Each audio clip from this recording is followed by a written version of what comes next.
Good afternoon, hello, and welcome to the OMNI Coalition News Show, aka TOCNS. This show is an amalgam of strange, weird, bizarre, off-the-wall, and otherwise things you don't normally see anymore from most news sources these days. During a time of political overabundance and divisiveness, we present you with more unifying topics to discuss, for the most part. For links to those articles and music done by Carrera and anything else potentially interesting, check the underbar of the description below. Anyway, I am Aoxander, and today is Moon's Day, also known as Monday, December 19th, 2022. 6 days, guys. 6 days till Christmas. Anyway, let's get on into the news, shall we? Starting us off in Rebel News, Twitter files. FBI paid Twitter millions and influenced executives to censor the Hunter Biden laptop story. Nothing surprising, nothing shocking. But now we're finally getting actual confirmation from official sources. It says here, documents revealed as part of the 7th installment of the Twitter Files expose have shed light on the FBI's efforts to pressure Twitter to grant agents access to user data in the lead up to the 2020 presidential election. The latest drop of the Twitter Files on Monday revealed that former Twitter Trust and Safety head Yoel Roth resisted the Bureau's efforts to coerce the platform into providing data outside of the normal search warrant process. Roth was directly involved in the old regime's censorship on Twitter, including the suppression of the New York Post explosive report on Hunter Biden's laptop. An analysis of internal documents conducted by journalist Michael Schellenberger revealed that in December of 2019, a supervisory agent of the FBI's National Cybersecurity Wing, working out of the Bureau's San Francisco field office, asked Roth if the company would revise its terms to to revise its terms of service to permit a vendor contracted with the Bureau to access the Twitter data feed.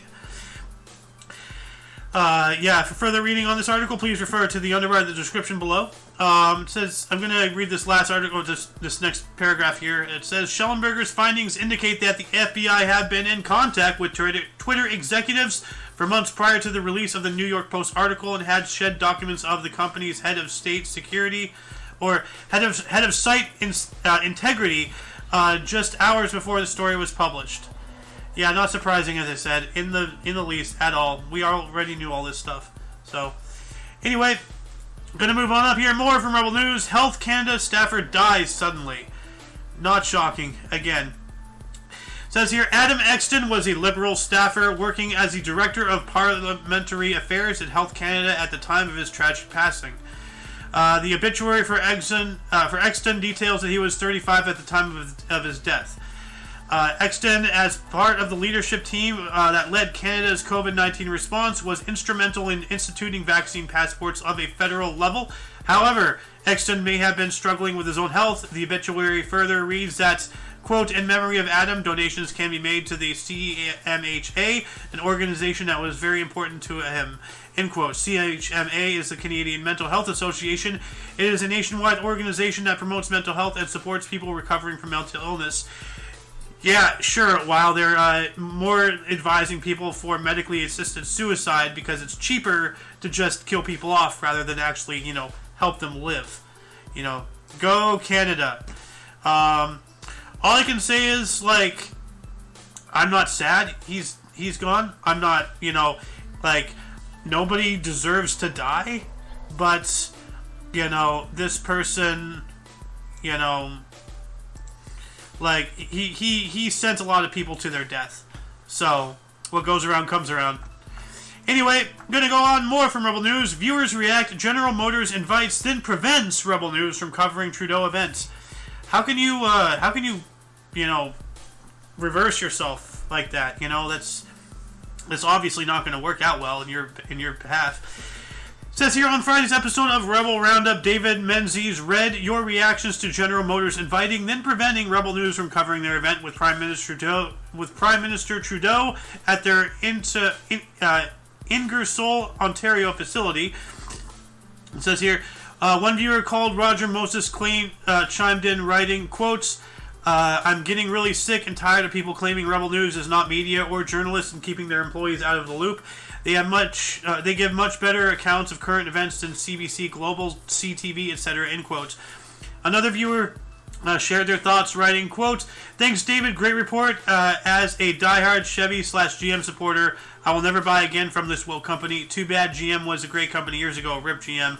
Well, they never were a good company. They've been government motors for a long time, and they actually, I think it was them who bought out Aptera, or somebody did, because Aptera, that came out in the early 2000s.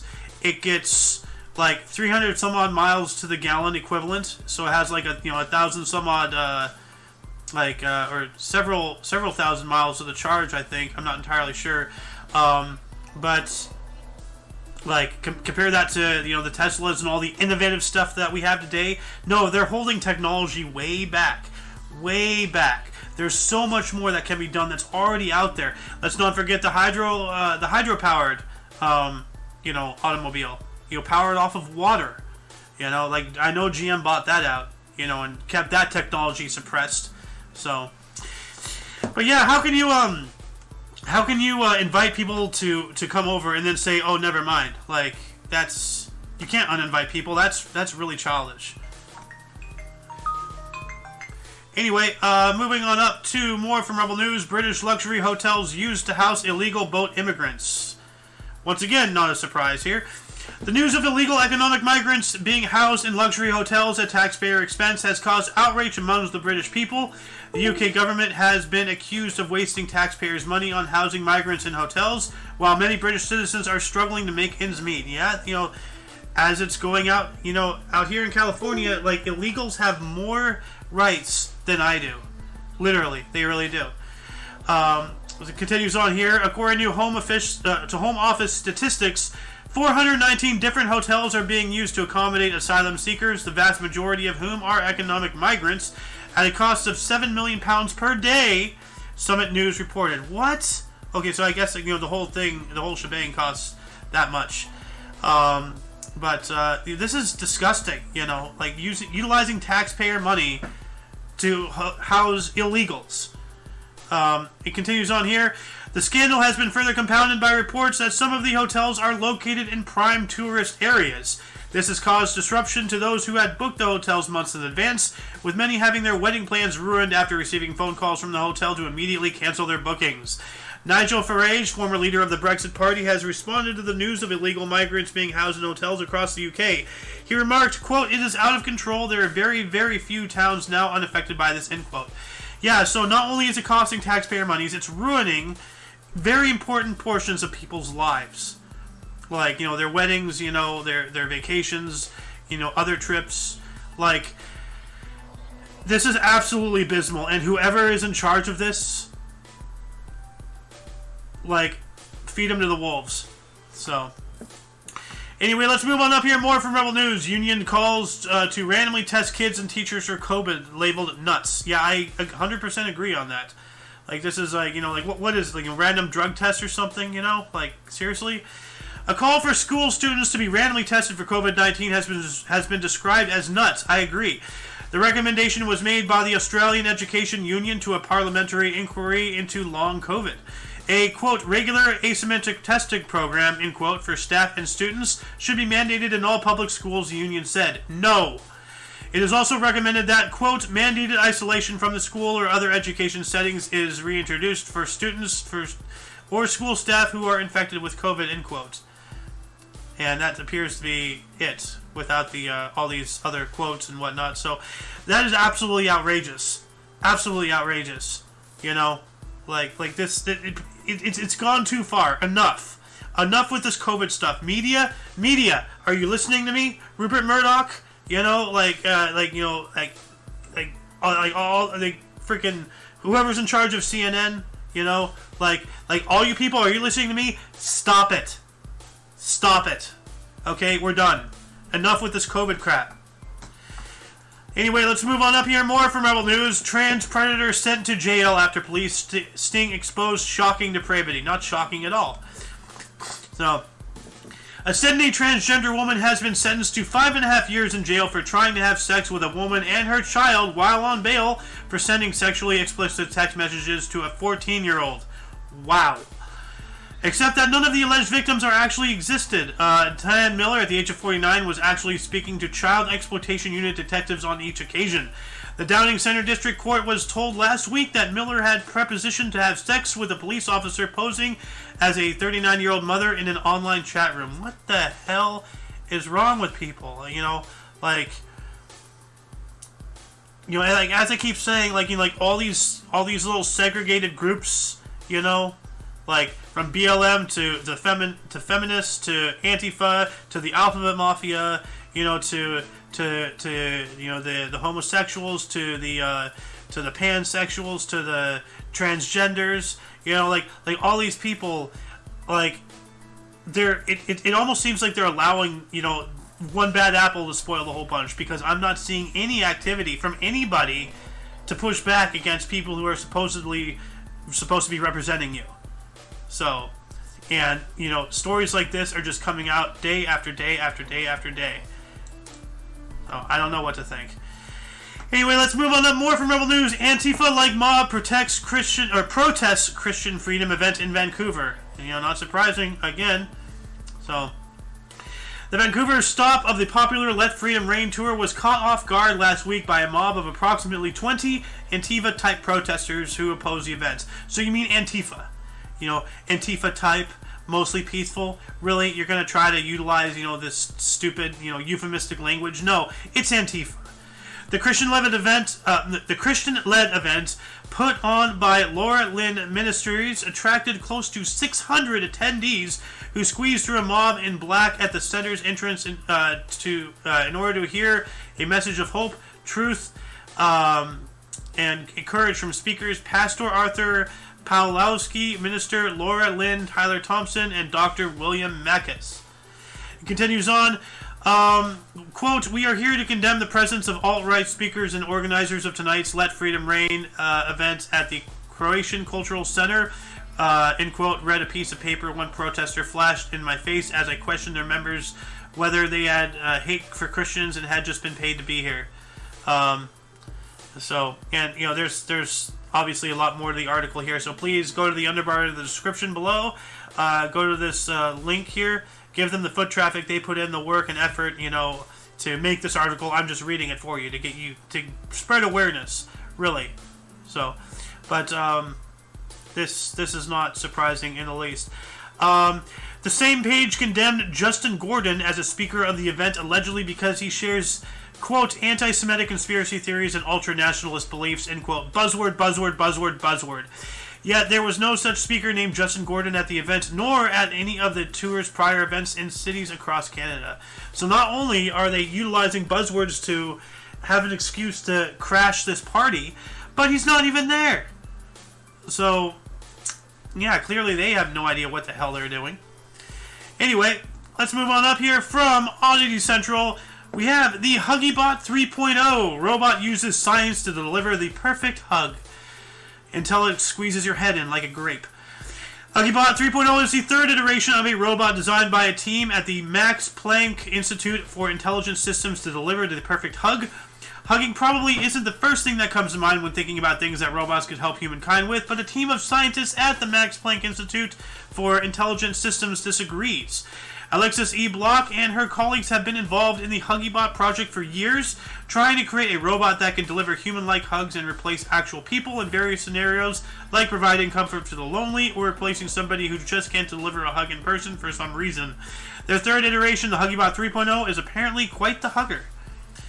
Aww, this is adorable. The creators of HuggyBot 3.0 have claimed that this is the, quote, first fully autonomous human-sized hugging robot that recognizes and responds to a user's intra-hug gestures, end quote. It features a custom sensing system called Huggy Chest, which incorporates two inflated chambers of polyvinyl chloride to imitate a soft chest, but there's a lot more than a soft chest to the HuggyBot 3.0. Okay, good. The advanced robot delivers hugs using a pair of Canova Gecko arms mounted to a custom metal frame that were selected for being anthropomorphic, quiet, and safe.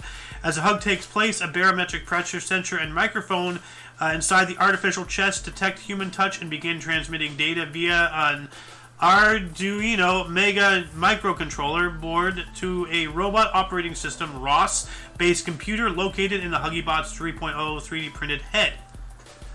Alright, that's cool. I gotta check this out here. Like, man, a robot that hugs. Huh. Let's see here. Can I... There we go. Okay. Gonna move on up here. More from Oddity Central. This is interesting. Controversial artist uses his own blood as paint. Can anybody said, what's the word? Contamination? Bloodborne pathogens? Hello? It says here, Elito Amangprinter Circa is a Filipino artist who rose to fame for using his own blood to create a canvas paintings that have attracted both praise and criticism over the years. Born in a poor family that couldn't afford to buy improper art supplies, Eleto Circa experimented with a variety of unusual mediums as a child, including plums and tomatoes. But it was when he accidentally scraped his hand that he discovered the art medium that would mark his artistic career: his own blood. He quickly realized that the blood not only made his paintings more durable, as it was harder to erase from the canvas, but it also made his artworks in his own way that he had never imagined before. Quote, "My artwork is very important to me because they come from me. It is from my own blood. My DNA is part of it," Circa recently told Reuters. "My philosophy is that life is circular and everything is a cycle, so my blood is a tool that serves as a reminder of where I come from," end quote. But, as I said, bloodborne pathogens, diseases, like, just because something is dead doesn't mean it can't be revived, Like, there can be, like, syphilis or something, in his blood, and if you touch the painting, guess what? Now you have it. So, he should probably really get tested before he sells his paintings or anything like that, to avoid lawsuits and whatnot. Anyway, I just do not believe this. This has got to be some kind of lie. More from Oddity Central. People can't believe this mature-looking football player is only 12 years old. There is no way that is 12 years old. The internet is struggling to come to terms with the fact that Jeremiah Johnson, a running back from Fort Worth, Texas, is only 12 years old despite his mature appearance. Jeremiah Johnson started making news headlines around the country last week after photos of him holding the trophy of 12U Division I Most Valuable Player went viral on social media. Johnson's team, the Dallas Dragons Elite Academy, DEA, that's not good, had just won the 2022 Youth National Championships in Miami, and he was crowned the MVP. But while his photos got thousands of likes and congratulatory comments, what most people seemed to be focused on was Jeremiah's age. They just couldn't believe that he was only 12 years old, and to be fair, the boy did look incredibly mature for his age. But as I said, this has got to be a lie. There's this is a plot straight out of so many cartoon shows. Hey, let's portray ourselves as those police, movies and stuff, where they go in undercover, portraying themselves as students and everything. This guy is not 12. That guy is absolutely not 12 years old. I'm going to call it now. A month from now, something's going to happen, and they're going to be, oh yeah, he's not 12 years old. He was an undercover cop or something. He is not 12 years old. There's no way in hell. Something's going on. There's some kind of sting operation happening. Anyway, we're going to continue on from the Mirror. Woman terrified after receiving up to 30 unwanted takeaways every night for years. So this is concerning. What does this mean? A woman has been left terrified to be in her own home after receiving up to 30 unwanted takeaways every night for the past 2 years. Diane Maines, at the age of 58, has been left unable to sleep and said her mental health has deteriorated during the ordeal. She has tried everything to get to the bottom of the unnerving mystery. She is so fed up with being bombarded by unwanted food that she now barricades her front door with wheelie bins to try and deter the delivery drivers. The suspected stalking campaign began at the beginning of the first COVID lockdown in April of 2020, and since then food deliveries from multiple restaurants have been arriving at different times throughout the evening.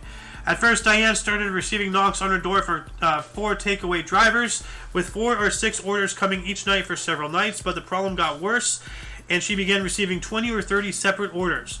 The takeaways ordered through Just Eat are all cash on delivery and all with different names, accounts, and phone numbers attributed to the orders. Wow, so somebody's really like going out of their way to create fraudulent deliveries to screw with this person. That is really, really sad. Continues on here. Now, 2 years later, the issue is continuing, with Diane, who lives on her own, still receiving orders at her door as recently as Friday, December 9th. The customer service agent is no further forward to finding out why this is happening, and said that the ordeal has left her struggling to sleep and extremely anxious. So yeah, please, for further reading, continue on to the underbar of the description for links to this story and every other story that we have and will cover in this show. That's actually terrifying. Move, move, and if it continues, then it has to be either somebody you know or somebody who really hates you. Think about, anybody who would do this. This is ridiculous. There has to be a way to find who this is. Phone tracking or something, it's 2022. There's always a way to find somebody. I'm not even a hacker, but I can figure out some way to do it. So, anyway, let's move on up. More from the Mirror. Bar owner bans Coca-Cola from his pub as the area is only for serious drinkers. Yes. Take that, Coca-Cola. Up your tailpipe.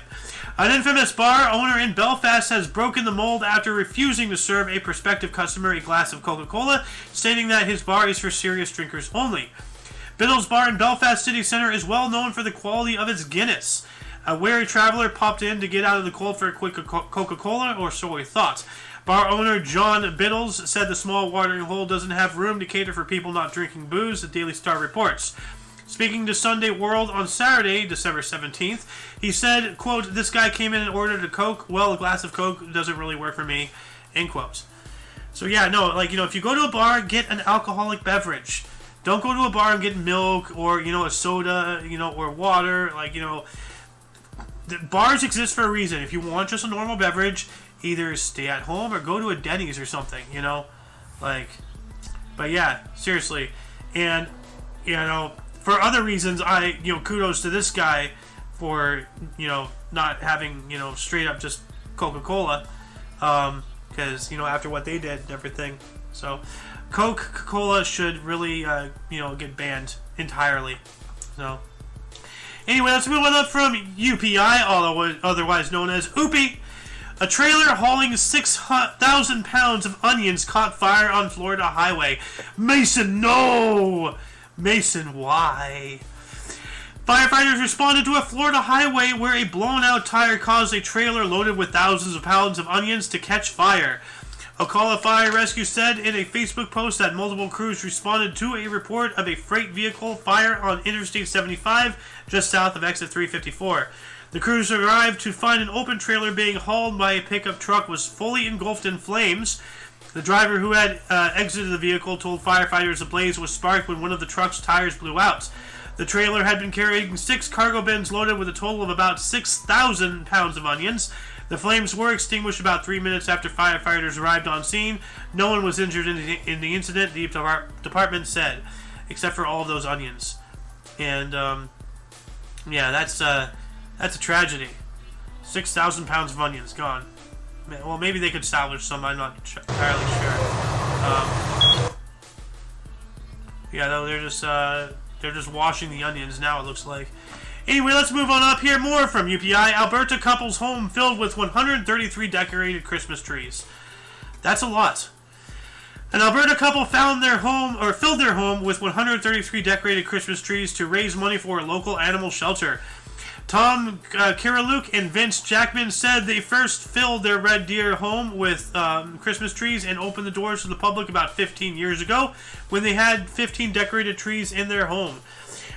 The couple said the number of trees has increased every year to a total of 133 trees this year.